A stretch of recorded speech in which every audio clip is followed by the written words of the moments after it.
Hello, and welcome back to Muse Reads Tolkien. We'll give it a few minutes before we start while I update the settings. There it is.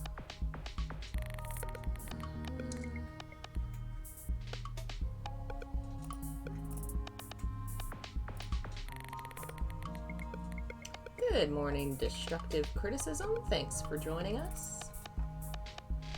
Some of my settings couldn't be saved. What are you talking about? Let's see here. Okay, good. I did what I wanted. Alright, let's take a look at this. Hopefully everyone's doing well. Let's see here.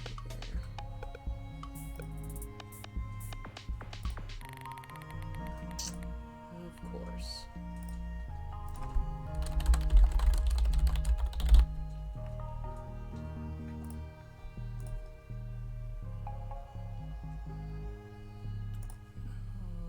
Alright.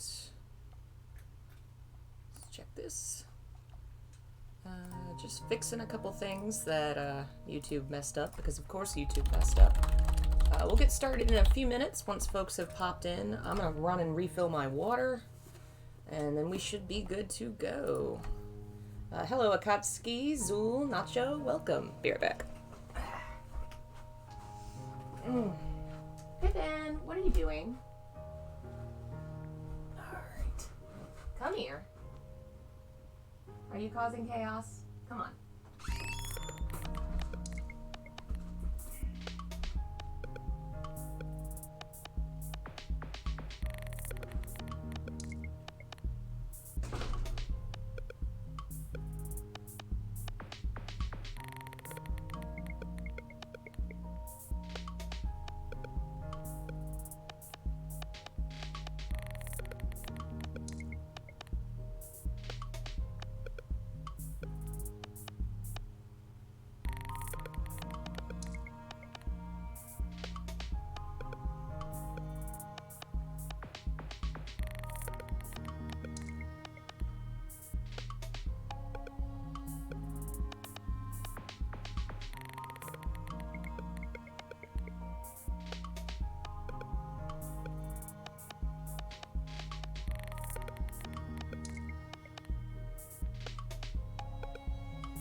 Alrighty. Hope everyone's doing well. It's been, what, did we read this last Wednesday, the last time? Yes, that's a good tagline for this, Akatsuki. Let's see, last time we were dealing with, how the various dwarf and elf groups developed over time, and what they were all doing while the other elf groups were having their squabbles in the Godland. So now the two elf groups, Fëanor and his family, and Fingolfin and his family, are in Middle-earth again, because they decided to go on this quest for revenge. And Middle-earth has its own groups, the dwarfs chilling in their caves, Thingol and Melian chilling in their cave, and the ocean dudes, ocean elves, chilling by the ocean. The rest of Middle-earth has basically been taken over by Melkor, Morgoth. He's more goth than you. As he tried to wage war, and the elves and dwarfs, they tried to fight him, and kind of succeeded in pushing him back a little bit, but eventually they all had to retreat to their own homes and kind of hide, because the amount of fighting was just overwhelming. So they're all hiding in their caves and retreating, and that's when Fëanor and them show up. But now we're taking another detour to describe how men first arrived. The human race are going to be introduced to the universe for the first time. Surely that will go well. Surely that won't cause problems for anyone. When have people ever caused problems? Never. So this is Chapter 12 of Men. The Valar sat now behind their mountains at peace, and having given light to Middle-earth, they left it for long unattended. And the lordship of Morgoth was uncontested, save by the valor of the Noldor. Most in mind, Ulmo kept the exiles, who gathered news of the earth through all the waters. From this time forth were reckoned the years of the sun. Swifter and briefer are they than the long years of the trees in Valinor. In that time the air of Middle-earth became heavy with the breath of growth and mortality, and the changing and aging of all things was hastened exceedingly.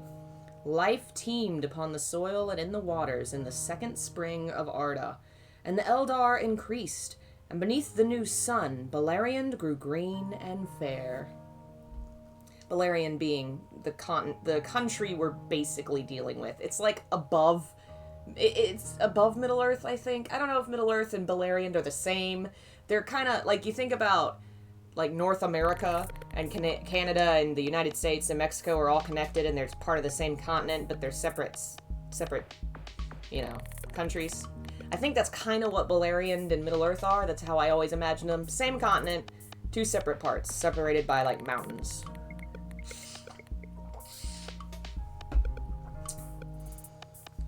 At the first rising of the sun, the younger children of Ilúvatar awoke in the land of Hildorian, in the eastward regions of Middle-earth. But the first sun arose in the west, and the opening eyes of men were turned towards it, and their feet as they wandered over the earth for the most part strayed that way. The Atani they were named by the Eldar, the second people, and they called them also Hildor, the followers, and many other names, Apananar, the afterborn, Engwar, the sickly, and Firamar, the mortals. And they named them the usurpers, the strangers, and the inscrutable, the self-cursed, the heavy-handed, the night-fearers, the children of the sun.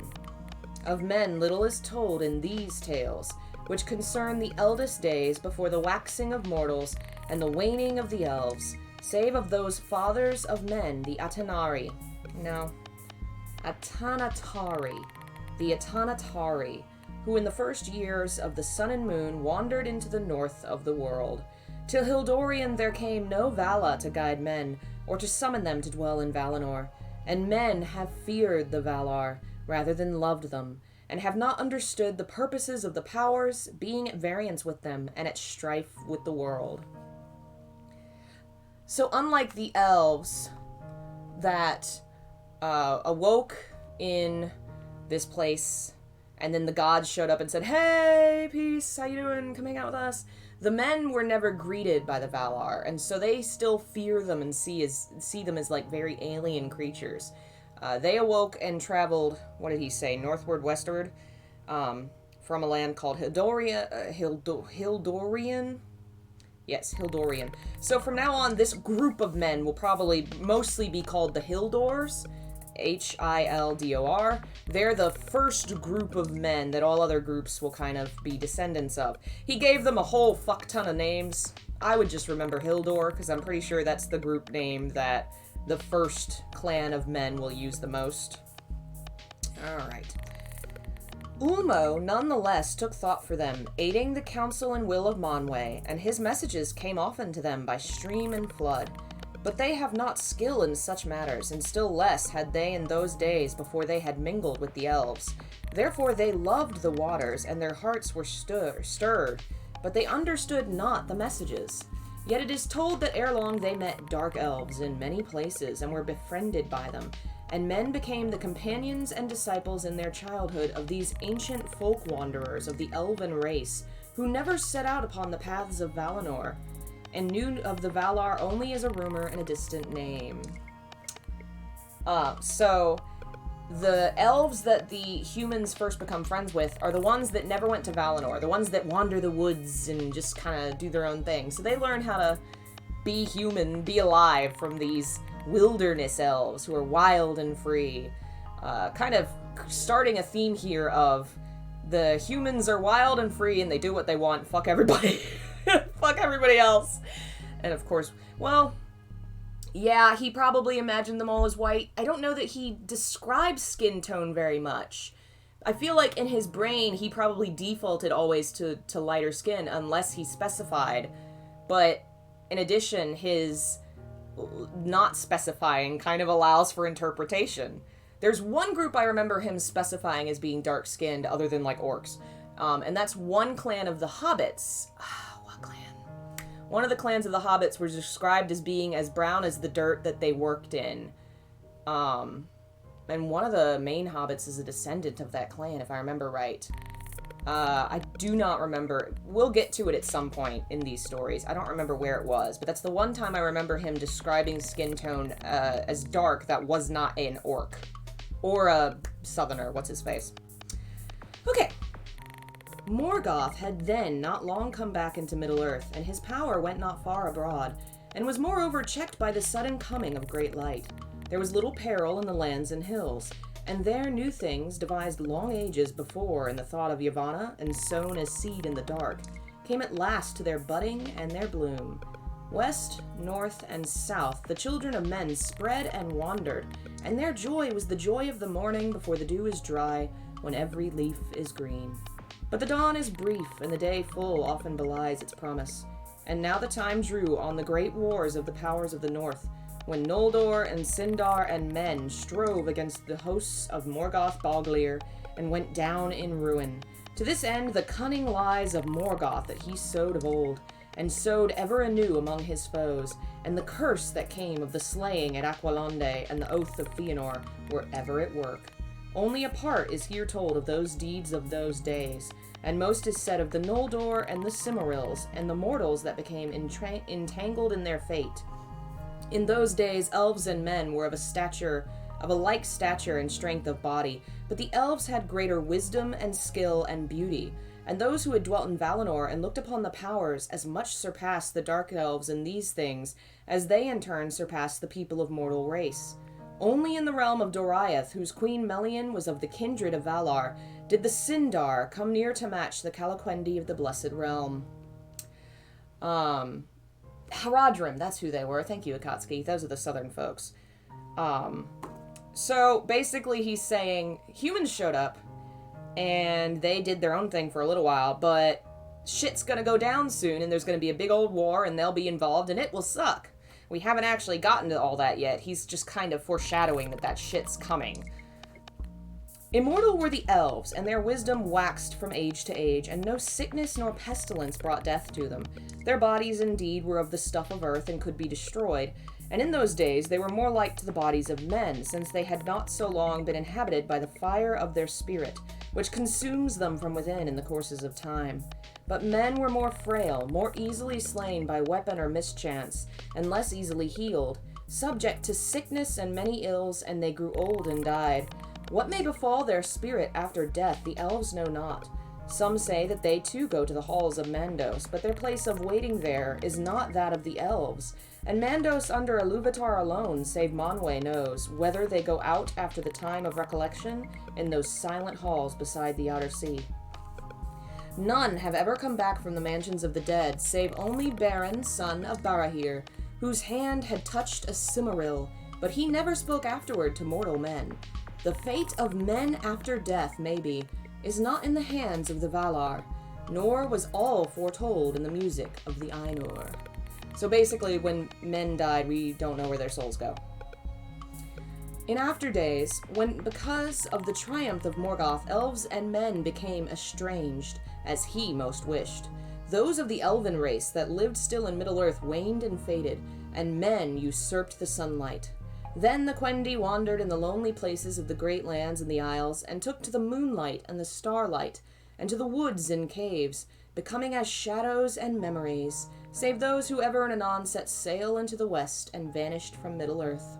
But in the dawn of years, elves and men were allies and held themselves akin, and there were some among men that learned the wisdom of the Eldar, and became great and valiant among the captains of the Noldor.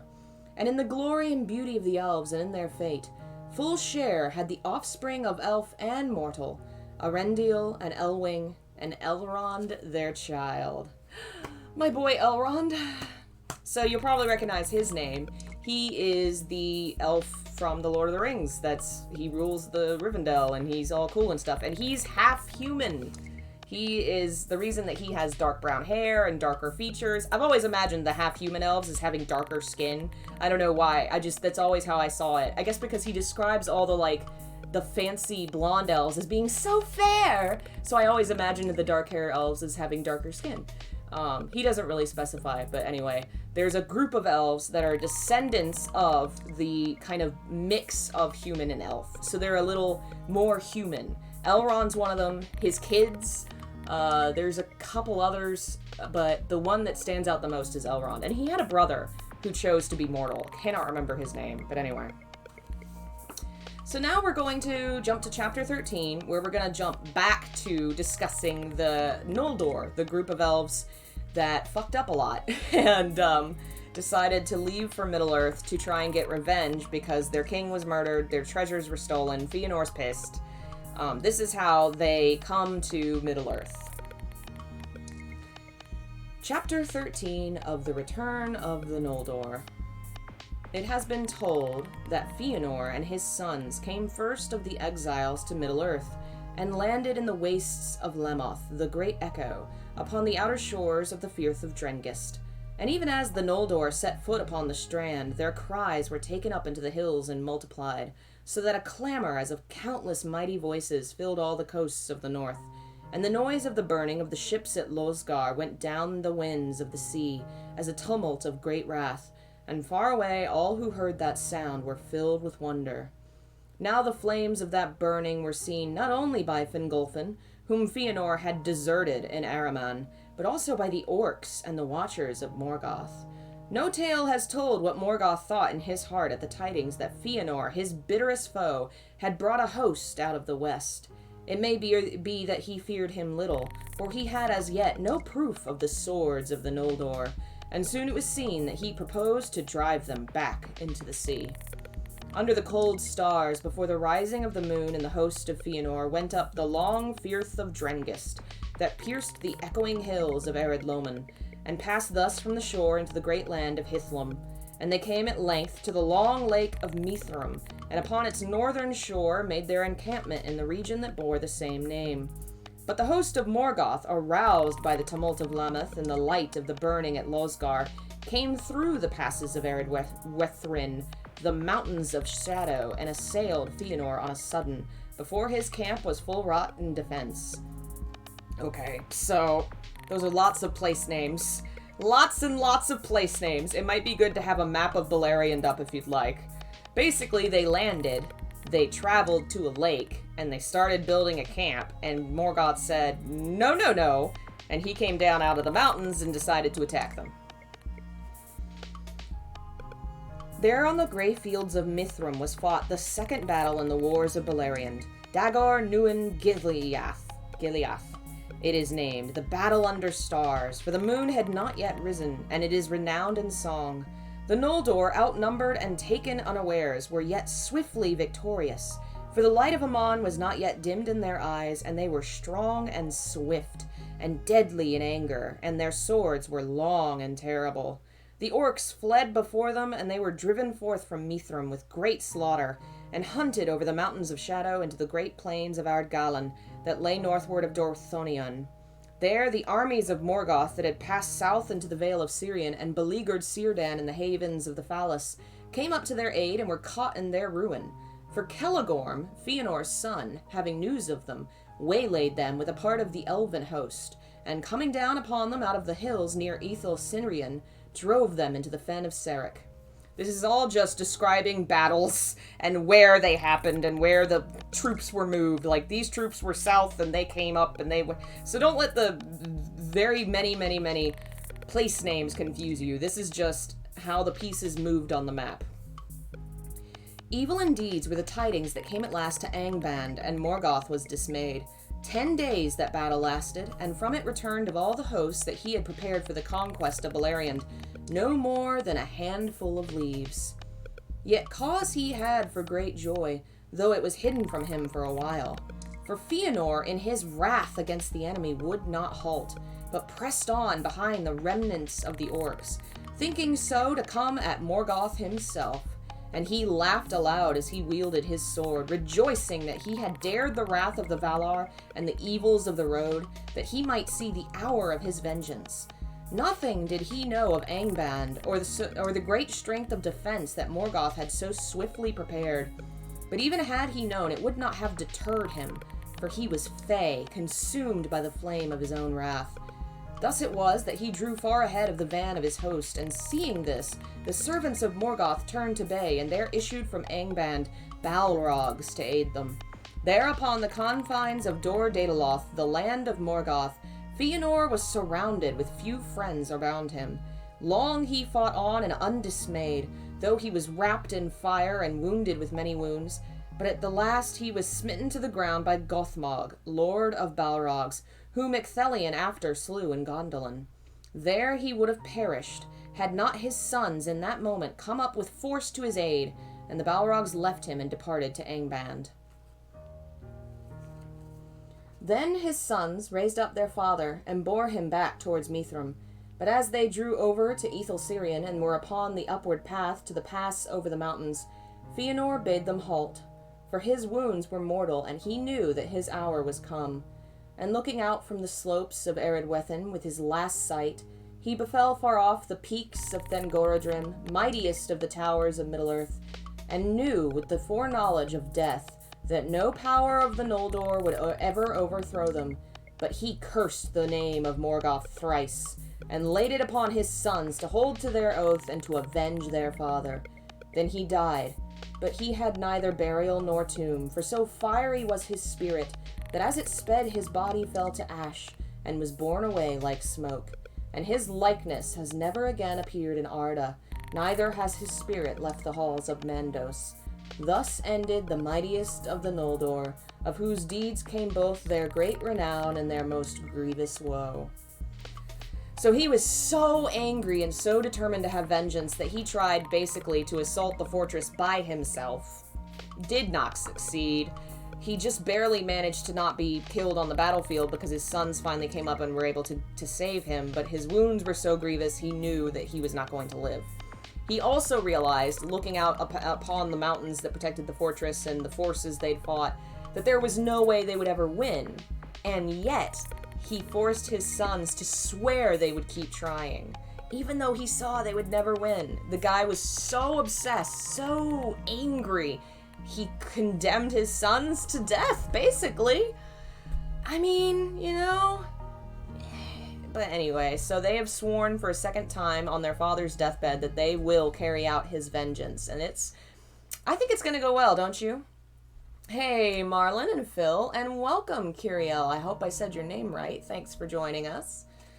Alright, so Fëanor died. His sons, he has 7 of them, are going to continue the fight, and it's going to go great. I'm sure it'll be just fine.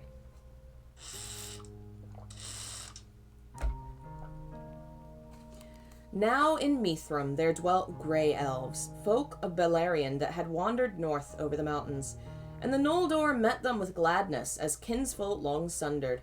But speech at first was not easy between them, for in their long severance the tongues of the Calaquendi in Valinor and the Moraquendi in Bereland had drawn far apart.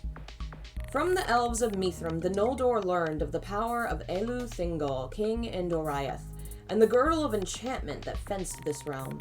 And tidings of these great deeds in the north came south to Menegroth and to the havens of Berthombar and Elgarest.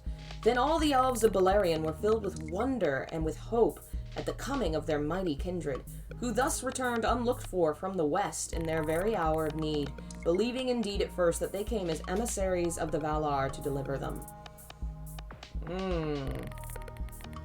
So, the group of Fëanor's kindred, the Noldor, who arrived in Middle-earth, have now met the elves that stayed in Middle-earth, the Grey Elves, and they're all like, "You guys have come to help us fight Morgoth, the evil! You've come in our hour of need, been sent by the gods to help us!"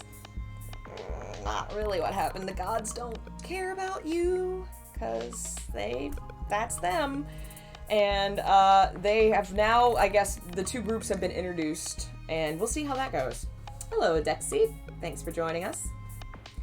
Even in the hour of the death of Fëanor, an embassy came to his sons from Morgoth, acknowledging defeat, and offering terms, even to the surrender of a Silmaril. Then Maedhros the Tall, the eldest son, persuaded his brothers to feign to treat with Morgoth, and to meet his emissaries at the place appointed.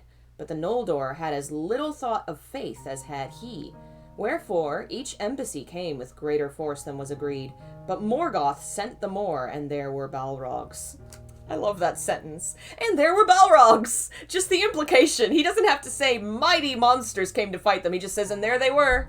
There were the Balrogs. Maedhros was ambushed, and all his company was slain. But he himself was taken alive by the command of Morgoth and brought to Angband. I'm going to take a second. It's Pride Month. Happy Pride, everybody. Maedhros is going to end up one of the most popular and one of the gayest elves of Middle-earth. Gay fans of Middle-earth really like Maedhros because we're about to, is it this part? If it's not this part, yes, it is this part, I think. He's gonna get rescued by another elf, and they are gonna have a lifelong bond of love that most people interpret as gay.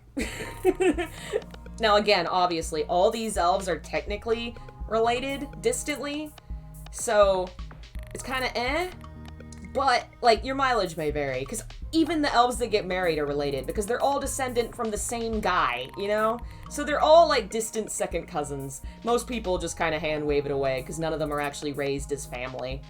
Hello, Jono, Julie. Thanks for joining us. Alright, so Maedhros was taken alive. That's important. He has been taken. The eldest son of Fëanor has been kidnapped.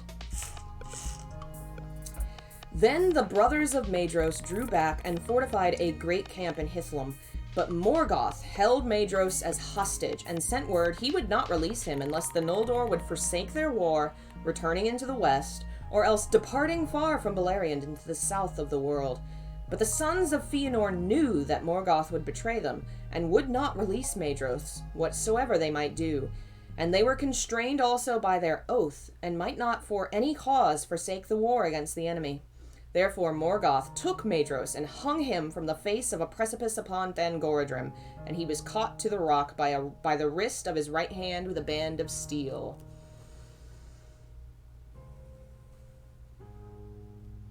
So, what he's done is he's tied Maedhros up to the mountains. He's hanging by his wrist from a cliff, the mountain wall that protects his fortress, and he's hanging on the outside of it. Now rumor came to the camp in Hithlum of the marching of Fingolfin and those that followed him, who had crossed the grinding ice, and all the world lay then in wonder at the coming of the moon. But as the host of Fingolfin marched into Mithrim, the sun rose flaming in the west, and Fingolfin unfurled his blue and silver banners and blew his horn, and flowers sprang beneath his marching feet, and the ages of the stars were ended. At the uprising of the great light, the servants of Morgoth fled into Angband, and Fingolfin passed unopposed through the fastness of Dor Daedaloth, while his foes hid beneath the earth. Then the elves smote upon the gates of Angband, and the challenge of their trumpets shook the towers of Thangorodrim, and Maedhros heard them amid his torment, and cried aloud, but his voice was lost in the echoes of storm. So the second group of Noldor elves, the ones that Fëanor abandoned, who crossed the ice, they have arrived, and Fingolfin, their king, is badass. And is like, I'm awesome! You know, he was the equal of Fëanor, kind of, sort of. He wasn't as fiery, but he's very badass. And everybody runs in fear, because he's here. Alright. But Fingolfin, being of other temper than Fëanor, and wary of the wiles of Morgoth, withdrew from Dor Daedaloth and turned back toward Mithrim, for he had heard tidings that there he should find the sons of Fëanor, and he desired also to have the shield of the Mountains of Shadow, while his people rested and grew strong. For he had seen the strength of Angband, and thought not that it would fall to the sound of trumpets only. So unlike Fëanor, he doesn't fight to the death, like an idiot. He says, we're not winning, we should go. Therefore, coming at the length to Hithlum, he made his first camp, and dwelling by the northern shores of Lake Mithrim. No love was there in the hearts of those that followed Fingolfin for the house of Fëanor, for the agony of those that endured the crossing of the ice had been great, and Fingolfin held the sons the accomplices of their fathers. Now let me double check this. One of the sons spoke up and said, hey Dad, don't do that. So the reason they're angry is because they both teamed up to go to the west and fight Morgoth together. But when Fëanor crossed over in the boats, he was so angry and distrusting. He never liked his half-brother. So instead of sending the boats back for them, he burnt them so that he abandoned them in the west. And so they were like, well, what the fuck? Now we have to walk. So they walked across the ice. A lot of people died. It was very bad. But I'm trying to remember, I'm pretty sure it was Maedhros who spoke up and said, hey, that seems like a shitty thing to do. Here it is. Maedhros, the eldest of his sons, on a time, the friend of Fingon, spoke to Fëanor saying, shall we send back the boats, basically. So yeah, Maedhros was the one that spoke up and said, Dad, that's really shitty, don't do that. Will I be streaming Fata Morgana? Yes! It'll be a couple hours after this when I rest my throat, but we'll definitely finish it today. Alright, so, Fingolfin's pissed at the Suns, even though it really wasn't their bad, but, you know. Hey, Billy. You haven't missed too much, we're still going. So let's see, where was I? Then there was peril of strife between the hosts. But grievous as were the losses upon the road, the people of Fingolfin and of Finrod, son of Finarfin, were still more numerous than the followers of Fëanor. And these now withdrew before them and removed their dwelling to the southern shore, and the lake lay between them. Many of Fëanor's people indeed repented of the burning at Losgard, and were filled with amazement at the valor that had brought the friends whom they'd abandoned over the ice of the north, and they would have welcomed them, but dared not for shame. So the two groups are kind of split up now. They're on either sides of a lake. Fëanor's group's on the south, Fingolfin's is on the north. Fëanor's group kind of feels bad, and also is kind of amazed that the other group made it, and obviously the other group is pissed, but especially Fingolfin is really upset and angry at the sons of Fëanor. Thus, because of the curse that lay upon them, the Noldor achieved nothing, while Morgoth hesitated, and the dread of light was new and strong upon the orcs. But Morgoth arose from thought, and seeing the division of his foes, he laughed. In the pits of Angband, he caused vast smokes and vapors to be made, and they came forth from the reeking tops of the Iron Mountains, and afar off they could be seen in Mithram, staining the bright airs in the first mornings of the world.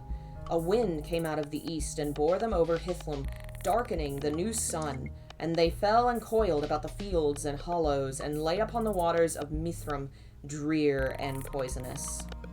Then Fingon the Valiant, son of Fingolfin, resolved to heal the feud that divided the Noldor, before their enemies should be ready for war, for the earth trembled in the Northlands with the thunder of the forges of Morgoth underground.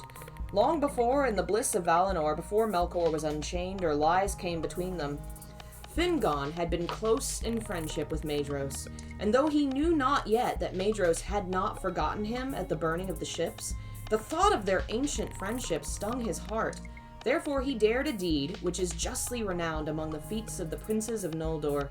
Alone, and without the counsel of any, he set forth in search of Maedhros, and aided by the very darkness that Morgoth had made, he came unseen into the fastness of his foes. High upon the shoulders of Thangorodrim he climbed, and looked in despair upon the desolation of the land, but no passage or crevice could he find through which he might come within Morgoth's stronghold.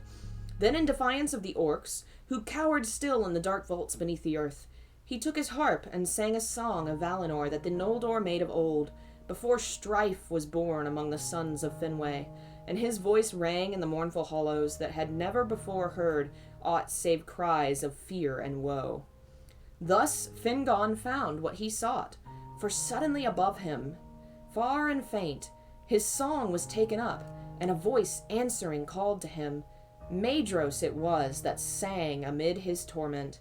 But Fingon climbed to the foot of the precipice where his kinsman hung, and then could go no further, and he wept when he saw the cruel device of Morgoth. Maedhros, therefore, being in anguish without hope, begged Fingon to shoot him with his bow, and Fingon strung an arrow and bent his bow. And seeing no better hope, he cried to Manwë, saying, O king, to whom all birds are dear, speed now this feathered shaft, and recall some pity for the Noldor in their need. His prayer was answered swiftly, For Manwë, to whom all birds are dear, and to whom they bring news upon Tanaquil from Middle-earth, had sent forth the race of eagles, commanding them to dwell in the crags of the north and to keep watch upon Morgoth. For Manwë still had pity for the exiled elves, and the eagles brought news of much that passed in those days to the sad ears of Manwë. Now, even as Fingon bent his bow, there flew down from the airs Thorondor, king of eagles, mightiest of all birds that have ever been, whose outstretched wings spanned 30 fathoms, and staying Fingon's hand, he took him up and bore him to the face of the rock where Maedhros hung.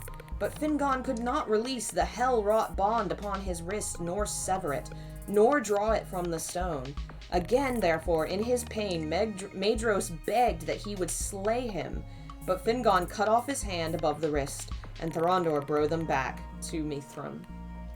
So, yes, that is, those two are probably the most popular ship in the Silmarillion canon.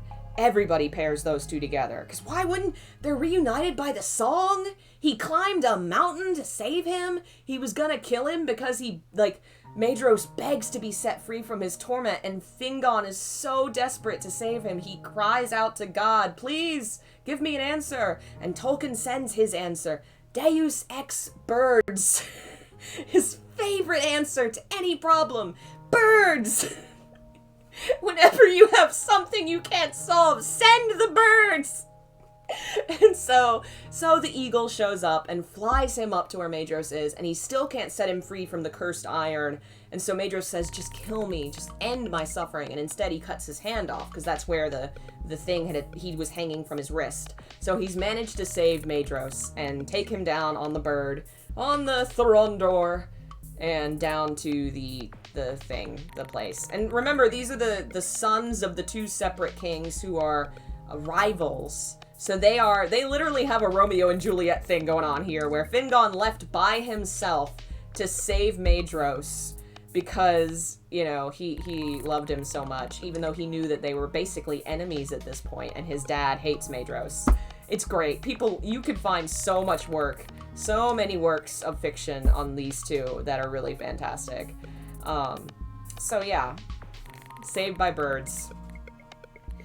There Maedhros in time was healed, for the fire of life was hot within him, and his strength was of the ancient world, such as those possessed who were nurtured in Valinor. His body recovered from his torment and became hale, but the shadow of his pain was in his heart, and he lived to wield his sword with left hand, more deadly than his right had been. By this deed, Fingon won great renown, and all the Noldor praised him, and the hatred between the houses of Fingolfin and Fëanor was assuaged. For Maedhros begged forgiveness for the desertion at Ereman, and he waived his claim to kingship over all the Noldor, saying to Fingolfin, if there lay no grievance between us, lord, still the kinship would rightly come to you, the eldest here of the house of Finwë, and not the least wise. But to this, his brothers did not all in their heart agree. So the peace has been made, because Fingon saved Maedhros, and then Maedhros basically fell on his knees and apologized for what happened and said, you need to be the king, not me. Akatsuki, almost all the pairings in Lord of the Rings are basically Romeo and Juliet's, aren't they? Gimli and Legolas being another really big one. But, yeah, so Maedhros begs forgiveness. He says, Fingolfin, you deserve to be the king, and basically all is forgiven. For now, because problem is, Maedhros is a good guy. Not all of his brothers are good guys. I think only 3 of his brothers are good guys. I think 3 of the 7 can be considered good people, so there will be more problems. Therefore, even as Mandos foretold the house of Fëanor were called the Dispossessed, because the overlordship passed from it, the elder to the house of Fingolfin, both in Elendë and in Beleriand, and because also of the loss of the Silmarils. But the Noldor, being again united, set a watch upon the borders of Dor-Daedaloth, and Angband was beleaguered from the west, south, and east. And they sent forth messengers far and wide to explore the countries of Beleriand, and to treat with the people that dwelt there. So now Fingolfin's their ruler, they're all united, again, because of the love between Fingon and Maedhros, who are both so good. But Maedhros' brothers are douchebags. Now King Thingol welcomed not with a full heart the coming of so many princes in might out of the west, eager for new realms, and he would not open his kingdom, nor remove its girdle of enchantment, for wise with the wisdom of Melian, he trusted not that the restraint of Morgoth would endure. Alone of the princes of the Noldor, those of Finarfin's house were suffered to pass within the confines of Doriath, for they could claim close kinship with King Thingol, since their mother was Irwin of Aqualande, Olway's daughter. Okay, so let's explain that. King Thingol is the guy that got married to the goddess lady. You remember they met in the woods and they fell in love and they stayed in Middle-earth and made their own cave kingdom. They have their own little cave kingdom and all their elves. It's magically sealed so no one can get inside it. And he sees all these fancy big elves coming from the west, and he's like, I don't think this is good, because they're all going to want kingdoms of their own, they're all going to be assholes, and they're going to fight wars and stuff, so we're not going to let anybody in, except these guys, because technically they're like my nephews twice removed, because their mom was the daughter of Olway, and Olway was Thingol's brother, I think, is how that tracks. So distant relations-ish, that he will let in. Otherwise, Thingol's like, fuck this shit. Y'all deal with yourselves. I'm out. Angrod, son of Finarfin, was the first of the exiles to come to Menegroth, which is his cave kingdom, messenger of his brother Finrod, and he spoke long with the king, telling him of the deeds of the Noldor in the north, and of their numbers, and of the ordering of their force. But being true and wise-hearted, and thinking all griefs now forgiven, he spoke no word concerning the kinslaying, nor the manner of the exile of the Noldor and the oath of Fëanor. King Thingol hearkened to the word of Angrod, and ere he went, he said to him, Thus shall you speak for me to those that sent you. In Hithlum the Noldor have leave to dwell, and in the highlands of Dorthonion, and in the lands east of Doriath that are empty and wild. But elsewhere there are many of my people, and I would not have them restrained of their freedom, still less ousted from their homes. Beware, therefore, how you princes of the west bear yourselves, for I am lord of Beleriand, and all who seek to dwell there shall hear my word. Into Doriath none shall come to abide, but only such as I call guests, or who seek me in great need. So, King Thingol has said, you guys can stay, but you can only stay in these places where my folks don't live, because I'm not kicking them out. And Angrod, the guy that came and spoke to him, didn't tell him everything. Not out of malice, but out of not considering the importance of telling him that there were murders. He just didn't think about how it was probably important for him to know about the murders. You know how you forget sometimes to tell people about how you did a murder? Now the lords of the Noldor held council in Mithram, and thither came Angrod out of Doriath, bearing the message of King Thingol. Cold seemed its welcome to the Noldor, and the sons of Fëanor were angered at his words. But Maedhros laughed, saying, A king is he that can hold his own, or his title is vain. Thingol does but grant us lands where his power does not run. Indeed, Doriath alone would be his realm this day, but for the coming of the Noldor. Therefore in Doriath let him reign, and be glad. Okay, I think I'm being summoned. I will be right back.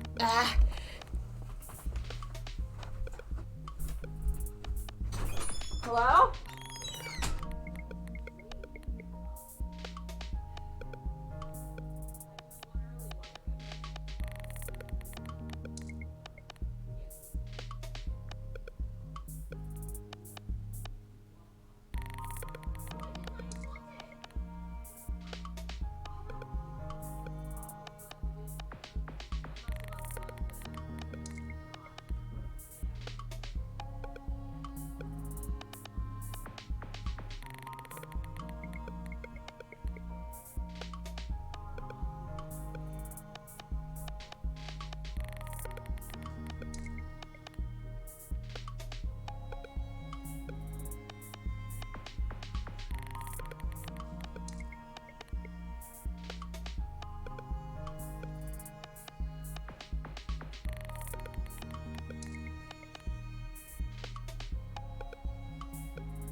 So, once again, Maedhros is proving he's the only good person in this family, and doesn't get mad when Thingol says, hey, you guys can't live wherever you want, because obviously Thingol was there first, and Maedhros is like, yeah, that's fair.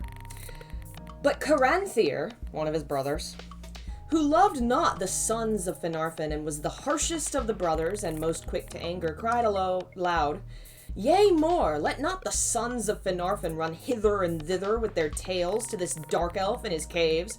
Who made them our spokesman to deal with him? And though they come indeed to Beleriand, let them not so swiftly forget that their father is a lord of the Noldor, though their mother be of other kin. So, Thingolfin will only let his kinsmen, the Finarfin family, come say hey. So Finarfin's family comes say hey, and they come out and have a message, and Maedhros is like, yeah, that's fair, cool. And his brothers are like, fuck this shit. Why should they be able to speak with us? Why should this king be able to tell us what to do? Fuck this shit. We should be in charge, because they're all idiots. Then Angrod, which is the messenger, was wrathful and went forth from the council.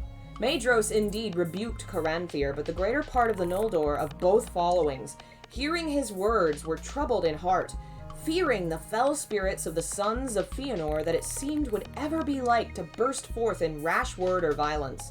But Maedhros restrained his brothers, and they departed from the council, and soon afterwards they left Mithram and went eastward beyond Eros to the wide lands about the hill of Himring. So in other words, the sons of Fëanor have one brain cell, and that brain cell is Maedhros. And that's it. The rest are idiots. That region was named thereafter the March of Maedhros, for northwards there was little defense of hill or river against assault from Angband. There Maedhros and his brothers kept watch, gathering all such people as would come to them, and they had few dealings with their kinsfolk westward, save at need. It is said, indeed, that Maedhros himself devised this plan to lessen the chances of strife, and because he was very willing that the chief peril of assault should fall upon him, and he remained for his part in friendship with the houses of Fingolfin and Finarfin, and would come among them at times for common counsel. Yet he also was bound by the oath, though it slept now for a time.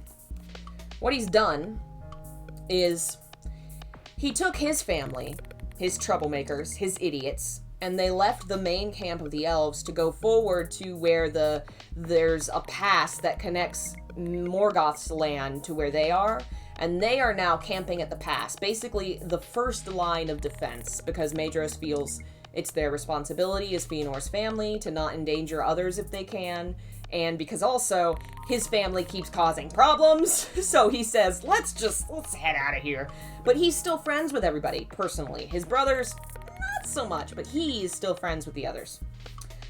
Now the people of Caranthir dwelt furthest east beyond the upper waters of Gelion, above Lake Helivorn, under Mount Rerir, and to the southward, and they climbed the heights of Eredluin and looked eastward in wonder, for wild and wide it seemed to them were the lands of Middle-earth. Thus it was Caranthir's people came upon the Dwarves, who after the onslaught of Morgoth and the coming of the Noldor had ceased their traffic into Beleriand.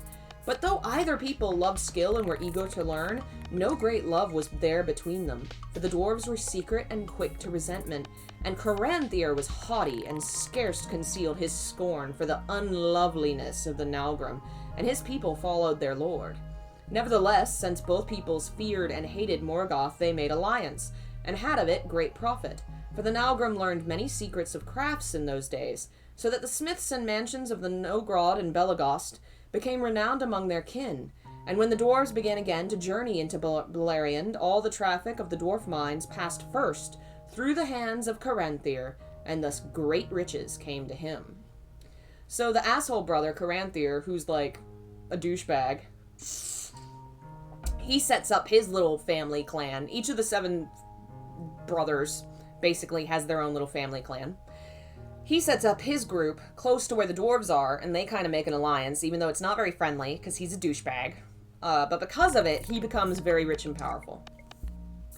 When 20 years of the sun had passed, Fingolfin, king of the Noldor, made a great feast, and it was held in the spring near to the pools of Irvin, whence the swift river Nerog rose, for there the lands were green and fair, at the feet of the mountains of shadow that shielded them from the north.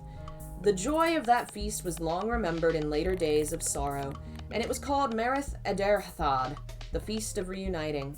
Thither came many of the chieftains and people of Fingolfin and Finrod, and of the sons of Fëanor, Maedhros and Maglor, with warriors of the eastern march. And there came also great numbers of the Grey Elves, wanderers of the woods of Beleriand and the folks of the havens, with Círdan their lord.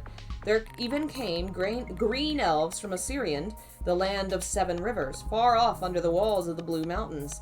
But out of Doriath there came but two messengers, Mablung and Darin, bearing greetings from the king. So they're having a big old party. The only people that come from the Secret Cave Kingdom are two messengers. The king does not come. The only people that come from Fëanor's side are Maedhros and Maglor, because they don't suck. Everybody else sucks. And so they're having this great party. At Merith Aderthod, many counsels were taken in goodwill, and oaths were sworn of league and friendship. And it is told that at this feast the tongue of the Grey Elves was most spoken even by the Noldor, for they learned swiftly the speech of Beleriand, whereas the Sindar were slow to master the tongue of Valinor. The hearts of the Noldor were high and full of hope, and to many among them it seemed that the words of Fëanor had been justified, bidding them seek freedom and fair kingdoms in Middle-earth. And indeed there followed after long years of peace, while their swords fenced Beleriand from the ruin of Morgoth, and his power was shut behind his gates. In those days there was joy beneath the new sun and moon, and all the land was glad, but still the shadow brooded in the north. And when again 30 years had passed, Turgon, son of Fingolfin, left Nevrast, where he dwelt, and sought out Finrod, his friend, upon the isle of Tol Siriel. Tol Siriel? Syrian. Tol Sirion, not cereal. And they journeyed southward along the river, being weary for a while of the northern mountains. And as they journeyed, night came upon them beyond the mares of twilight, beside the rivers of Sirion. And they slept upon his banks beneath the summer stars. But Ulmo, coming up the river, laid a deep sleep upon them in heavy dreams. Ulmo being the water god, remember? And the trouble of the dreams remained after they awoke, but neither said aught to the other, for their memory was not clear, and each believed Ulmo had sent a message to him alone. But unquiet was upon them ever after, and doubt of what should befall, and they wandered often alone in untrodden lands, seeking far and wide for places of hidden strength. For it seemed to each that he was bidden to prepare for a day of evil, and to establish a retreat lest Morgoth should burst from Angband and overthrow the armies of the north. Hey, Joe. So, basically they've just been warned by Ulmo that shit's gonna get real, and they should make a hideaway, a secret place for them to escape. Now, on a time, Finrod and Galadriel, his sister, were the guests of Thingol, their kinsman in Doriath. Then Finrod was filled with wonder at the strength and majesty of Menegroth, its treasuries and armories, and its many-pillared halls of stone. And it came into his heart that he would build wide halls behind ever-guarded gates in some deep and secret place beneath the hills. Therefore he opened his heart to Thingol, telling him of his dreams. And Thingol spoke to him of the deep gorge of the river Narog, and the caves under the high Ferrith in its steep western shore. And when he departed, he gave him guides to lead him to that place of which few yet knew. There Finrod came to the caverns of Narog, and began to establish there deep halls and armories after the fashion of the mansions of Menegroth. And that stronghold was called Nagathroned. In that labor Finrod was aided by the dwarves of the Blue Mountains, and they were rewarded well, for Finrod had brought more treasures out of Tirion than any of the other princes of the Noldor. In that time was made for him the Naglamir, the necklace of the dwarves, most renowned of their work in the elder days. It was a carcanet of gold, and set therein were gems uncounted from Valinor, but it had a power within so that it rested lightly on its wearer as a strand of flax, and whatsoever neck it clasped, it sat always with grace and loveliness. You think that thing's gonna cause problems?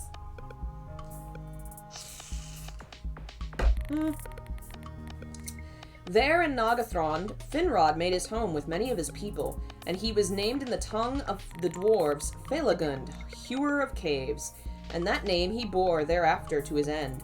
But Finrod Felagund was not the first to dwell in the caves beside the river Narog. So other words, Finrod and his bro, or not his bro, was it cousin? Turgon? Turgon, son of Fingolfin, with his friend. Okay, so no, they're friends. Finrod and Turgon, they go south because they're traveling, and they have dreams next to this river about how shit's gonna go bad. And both of them are like, well, fuck, we gotta do something. And the answer is always, build a cave. Bad times are coming, build a cave. So Finrod speaks to Thingol because he already has his cave kingdom, and he's like, hey, I want to make a cave kingdom. And he says, here, there's a cool place for a cave kingdom. And so he goes, and the dwarves help him build Nagathrond, which will be an important place in later stories. And Nagathrond is basically another secret cave hideaway of the elves. A lot of the cities in this era are going to be hidden and hard to find because otherwise Morgoth would just kick the shit out of everybody. And obviously, eventually, the tragedy will be that somebody finds it and shit goes down. The Noglamir, the necklace of the dwarves, turns out to be behind a lot of the troubles that come up in this story and in later ones, like Lord of the Rings and The Hobbit. It will not be mentioned much directly, but if you actually know what's going on, then you know what the problem is. In The Hobbit, in the extended version of the movies, and also in the books, the reason that... Well, I don't know if the books completely confirm this, or if it's just... I'm pretty sure it's at least implied. Legolas's dad has problems with the dwarves because the dwarves were supposed to give him Noglamir, and they didn't, because they're jerks, and they want to keep everything. But what really... Okay, the one guy was a jerk. What's his face? The grandpa was a jerk. And so the reason that the elves from the woods hated the dwarves in The Hobbit so much was because of this broken promise. But anyway, that comes up thousands of years later, after the Noglamir passes through a half dozen hands. Everybody's always trying to get their hands on this jewelry. Okay, so Fingon built his secret cave place. Galadriel, his sister, went not with him to Nagathrond, for in Doriath dwelt Celeborn, kinsman of Thingol, and there was great love between them. Therefore she remained in the hidden kingdom and abode with Melian, and of her learned great lore and wisdom concerning Middle-earth. But Turgon remembered the city set upon a hill, Tirion the fair with its tower and tree, and he found not what he sought, but returned to Nevrast, and sat in peace in Vinimar by the shores of the sea. And then in the next year, Ulmo himself appeared to him, and bade him go forth again alone into the vale of Sirion. And Turgon went forth, and by the guidance of Ulmo, discovered the hidden vale of Tumladen in the encircling mountains, in the midst of which there was a hill of stone. Of this he spoke to none as yet, but returned once more to Nevrast, and began in his secret council to devise the plan of a city after the manner of Tirion upon Tuna, for which his heart yearned in exile. So Ulmo, the ocean god, shows Turgon, the other guy that had dreams, about this secret place that would be a great place for a secret kingdom. It's like surrounded by mountains, so you can never find it. There's only one secret path that leads in there, so he's making plans to build a city there. Now Morgoth, believing the reports of his spies that the lords of the Noldor were wandering abroad with little thought of war, made trial of the strength and watchfulness of his enemies. Once more, with little warning, his might was stirred, and suddenly there were earthquakes in the north, and fire came from fissures in the earth, and the iron mountains vomited flame, and orcs poured forth across the plains of Ardgalan.